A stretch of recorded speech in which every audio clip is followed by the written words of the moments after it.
ಜೊಯಿಡಾ ತಾಲೂಕಿನ ಗಣೇಶಗುಡಿಯಲ್ಲಿ ಮಾಂಸಕ್ಕಾಗಿ ದನದ ಹತ್ಯೆ. ಗೋರಕ್ಷಕರಿಂದ ಪೊಲೀಸರಿಗೆ ಮಾಹಿತಿ. ಸ್ಥಳಕ್ಕೆ ಭೇಟಿ ನೀಡಿದ ಪೊಲೀಸರು. ಜೊಯಿಡಾ ತಾಲೂಕಿನ ಗಣೇಶಗುಡಿಯಲ್ಲಿ ಮಾಂಸಕ್ಕಾಗಿ ದನವೊಂದನ್ನು ಹತ್ಯೆ ಮಾಡಿದ ಘಟನೆ ನಡೆದಿರುವುದರ ಬಗ್ಗೆ ಇಂದು ಶುಕ್ರವಾರ ಮಧ್ಯಾಹ್ನ 1:30 ಗಂಟೆ ಸುಮಾರಿಗೆ ಮಾಧ್ಯಮಕ್ಕೆ ಮಾಹಿತಿ ಲಭ್ಯವಾಗಿದೆ. ದನ ಹತ್ಯೆ ಮಾಡಿರುವ ವಿಷಯವನ್ನು ತಿಳಿದು ಇದನ್ನು ಖಚಿತಪಡಿಸಿಕೊಳ್ಳಲು ಸ್ಥಳಕ್ಕೆ ಗೋರಕ್ಷಕರಾದ ಅರುಣ್ ಕಾಂಬ್ರೇಕರ್, ವಿಶ್ವನಾಥ್ ನಾಯ್ಕ್, ಸಂತೋಷ್ ಸಾವಂತ್, ಅಭಿಷೇಕ್ ನಾಯ್ಕ್, ದಿವಾಕರ್ ಕುಂಡಲ್ಕರ್, ಕಮಲಾಕರ್ ದೇಸಾಯಿ, ದೀಪಕ್ ಗೌಡ ಅವರ ತಂಡ ಭೇಟಿ ನೀಡಿ ದನ ಹತ್ಯೆ ಮಾಡಿರುವುದನ್ನು ಖಚಿತಪಡಿಸಿಕೊಂಡು ತಕ್ಷಣವೇ ಪೊಲೀಸರಿಗೆ ಮಾಹಿತಿಯನ್ನು ನೀಡಿದ್ದಾರೆ.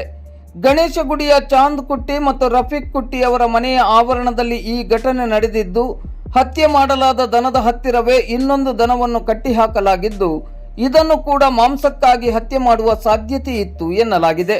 ಸ್ಥಳಕ್ಕೆ ಸಿಪಿಐ ಚಂದ್ರಶೇಖರ್ ಹರಿಹರ್, ಪಿಎಸ್ಐ ಮಹಂತೇಶ್ ಹಾಗೂ ಪೊಲೀಸ್ ಅಧಿಕಾರಿಗಳು ಮತ್ತು ಸಿಬ್ಬಂದಿಗಳು ಭೇಟಿ ನೀಡಿ ಪರಿಶೀಲನೆಯನ್ನು ನಡೆಸಿ ಮುಂದಿನ ಕ್ರಮವನ್ನು ಕೈಗೊಂಡಿದ್ದಾರೆ. ದನದ ಹತ್ಯೆ ಮಾಡಿದವರ ಮೇಲೆ ಸೂಕ್ತ ಕ್ರಮವನ್ನು ಕೈಗೊಳ್ಳಬೇಕೆಂದು ಗೋರಕ್ಷಕರು ಆಗ್ರಹಿಸಿದ್ದಾರೆ.